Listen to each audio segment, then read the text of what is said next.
আপনি কি জানেন চ্যাটজিপিটি বা অন্য যে কোনো এআই প্ল্যাটফর্ম আমাদের মানুষের ভাষা যেমন ইংরেজি বা বাংলা সরাসরি বুঝতে পারে না? তাহলে ভাবুন একবার, আপনি চ্যাটজিপিটিকে যখন কোনো কিছু জিজ্ঞাসা করেন, সেটা লিখে হোক বা ভয়েস কমান্ডের মাধ্যমে, কিভাবে এটি আমরা কি বলতে চাচ্ছি সেটা সাথে সাথেই বুঝতে পারে। যদিও যেমনটা বললাম, সে আমাদের ভাষার একটি বাক্য তো দূরের কথা, একটা শব্দ বা অক্ষরও সরাসরি বুঝতে পারে না। এজন্য আজকের ভিডিওতে আমরা বিহাইন্ড দ্য সিনে কি কি হয় সেটাই স্টেপ বাই স্টেপ দেখব, খুব সহজ উদাহরণের মাধ্যমে, যাতে করে সবাই খুব সহজেই পুরো বিষয়টা বুঝতে পারে। সো দেখতে থাকুন, কারণ আপনিও এটি একবার বুঝে গেলে পরবর্তীতে এটা আপনার কাছে আর ম্যাজিকের মতো মনে হবে না, বরং আপনি অবাক হবেন এমন চমৎকার প্রযুক্তি, স্মার্ট ইঞ্জিনিয়ারিং আর প্যাটার্ন রিকগনিশনের অকল্পনীয় ক্ষমতা দেখে। সো চলুন শুরু করা যাক। যেমনটা প্রথমেই বললাম, এই সিস্টেমগুলো আমাদের ভাষা সরাসরি বুঝতে পারে না। এটা শুধুমাত্র বাইনারি সংখ্যা 0 আর 1 দিয়েই সবকিছু বোঝে। কনফিউজড হবেন না, একটা উদাহরণ দিয়ে বোঝাচ্ছি, তাহলে সবই ক্লিয়ার হবে। ধরুন আপনি চ্যাটজিপিটিকে প্রশ্ন করলেন, হোয়াট ইজ আর্টিফিশিয়াল ইন্টেলিজেন্স? তখন চ্যাটজিপিটি কিভাবে বুঝবে যে আপনি এক্স্যাক্টলি তাকে কি প্রশ্ন করেছেন? প্রথমে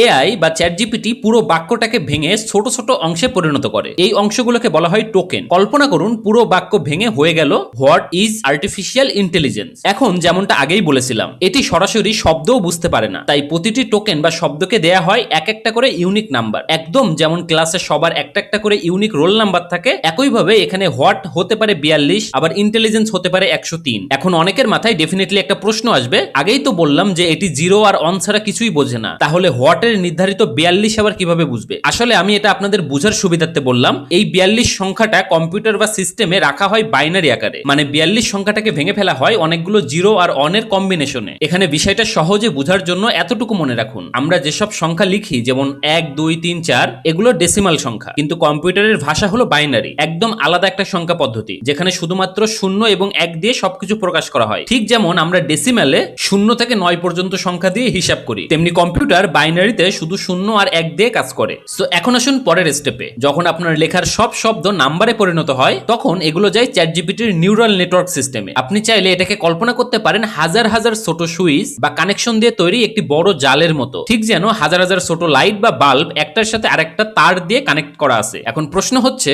এই এআই কিভাবে বুঝতে পারে কোন কানেকশন বা বাল্বটি অন করতে হবে? আসলে চ্যাটজিপিটি সিস্টেমটি আপনার আমার কাছে আসার আগেই বড় একটা ট্রেনিং প্রক্রিয়ার মধ্য দিয়ে গেছে। সেই সময় এটি লক্ষ লক্ষ বই, আর্টিকেল, ওয়েবসাইট, কথোপকথন ইত্যাদি রিড করেছে এবং সেগুলো দিয়েই এটাকে ট্রেন করা হয়েছে। অর্থাৎ যেহেতু সে মিলিয়ন মিলিয়ন টেক্সট দিয়ে ট্রেন হয়েছে, এজন্য একজন মানুষ কি ধরনের জিনিস লিখতে পারে বা কোন শব্দের পরে কোন শব্দগুলো সবসময় আসে, সেগুলো নিয়ে ইতিমধ্যে এর ধারণা হয়ে গিয়েছে। এখন এই বিপুল পরিমাণ টেক্সট দিয়ে ট্রেন হওয়ার সময় এটি লক্ষ্য করেছে কোন শব্দগুলো বারবার একসাথে এবং কিভাবে আসে। যেমন আপনি যদি লেখেন গুড মর্নিং, তাহলে এআই জানে এই দুইটা শব্দ সাধারণত একসাথে ব্যবহৃত হয় এবং কখন কখন এটা ব্যবহার করা হয়, কারণ এর আগেও হাজার হাজার বার সে এই সেম টাইপের কম্বিনেশন দেখে আসছে যখন সে ট্রেনিং ফেজে ছিল। আবার যেমন হাউ আর, এর পরে প্রায়ই ইউ আসে, এটা সে তার আগের প্যাটার্ন থেকেই ধারণা পেয়েছে। কিন্তু মজার বিষয় হলো, এআই বা চ্যাটজিপিটি কিন্তু মানুষের মতো এই শব্দগুলোর অর্থ বোঝে না, বরং এটা শুধু মনে রাখে কোন কম্বিনেশনগুলো বেশি আসে এবং কিভাবে আসে, এবং তার উপর বেস্ট করেই সে কানেকশনগুলো তৈরি করে। যেমন ধরুন আপনি অনস আপন এ টাইম, এই কথাটা হাজারবার শুনেছেন, যার ফলে পরের বার যখনই আপনি অনস আপন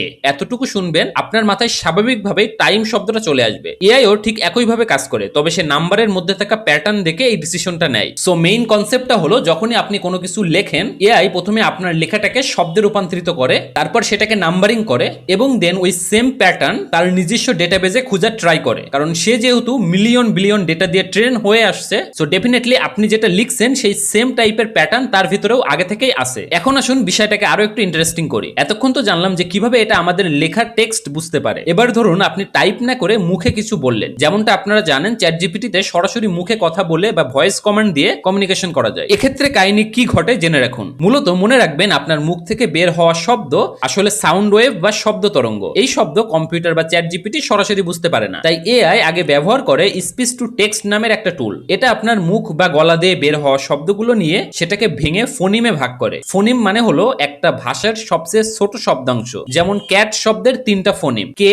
এ আর টি। এআই এই শব্দগুলোকে ধরে নিজের ডেটাবেস থেকে মিলিয়ে নেয়, যেমনটা একটু আগেই বললাম। সো যখন আপনি বলেন ক্যাট, এআই সেটাকে এই 3টা ফোনিমে ভাগ করার পরে তার নিজের ডেটাবেসে যখন মিলিয়ে দেখে যে এক্স্যাক্টলি এই টাইপের একটা জিনিস তার কাছে আছে, তখন সে বুঝতে পারে আপনি এক্স্যাক্টলি ক্যাট বুঝাইছেন। এরপর যেহেতু সে টেক্সটে কনভার্ট করে ফেলছে, সো আবার আগের মতো সেই সেম প্রসেস শুরু করে। অর্থাৎ আপনার ওই টেক্সটটাকে শব্দে রূপান্তরিত করে, তারপর সেটাকে নাম্বারিং করে, তারপর সেটা দিয়ে প্যাটার্ন খোঁজার ট্রাই করে। সেম প্রসেস, যেটা একটু আগে আমি ব্যাখ্যা করলাম। সো আশা করি এখন পুরো কনসেপ্টটা বোঝা গেছে যে কিভাবে এআই প্ল্যাটফর্মগুলো আমাদের লেখা বা বলা কথাগুলো সহজে বুঝতে পারে। এরকম নিত্য নতুন আপডেটস পেতে আমাদেরকে সাবস্ক্রাইব বা ফলো করুন।